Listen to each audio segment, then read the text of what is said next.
હાય રાહુલ ચેનલમાં આપનું સ્વાગત છે. મહાભારત અને રામાયણના યુદ્ધમાં શસ્ત્રોનો ઉપયોગ થતો હતો. આગ્નેયાસ્ત્ર, વારુણાસ્ત્ર, નાગપાશ, મોહનાસ્ત્ર, પાશુપતાસ્ત્ર જેવા શસ્ત્રોનો ખૂબ જ છૂટથી ઉપયોગ થતો હતો.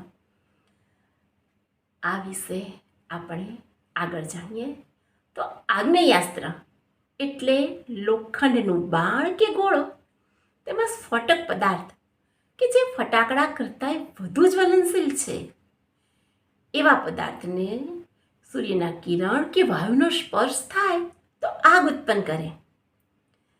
સામે પક્ષે આગ્નેયાસ્ત્ર બાણનું નિવારણ કરવા વારુણાસ્ત્ર છોડે.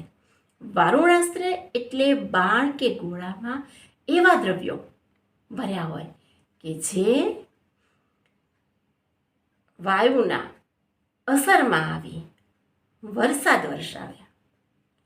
વાયુનો સ્પર્શ થતાં વાદળ બનવા માંડે અને ખૂબ ઝડપથી વરસાદ વરસવા માંડે. દુબઈમાં આજે પણ કૃત્રિમ વરસાદ કરવામાં આવે છે. નાગપાશ એટલે કેટલાક કેમિકલ એવા કે જે યુદ્ધ પૂરતા સામેના વ્યક્તિને જકડી રાખે.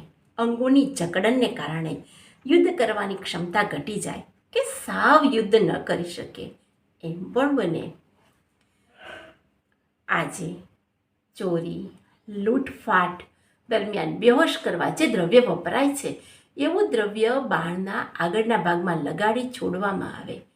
વાયુના સંપર્કથી ધુમાડો બને, વ્યક્તિ કે આખી સેના બેહોશ બને. આવા શસ્ત્રને મોહનાસ્ત્ર કહેવામાં આવતું. તારથી, કાચથી વિદ્યુત ઉત્પન્ન કરવામાં આવતી.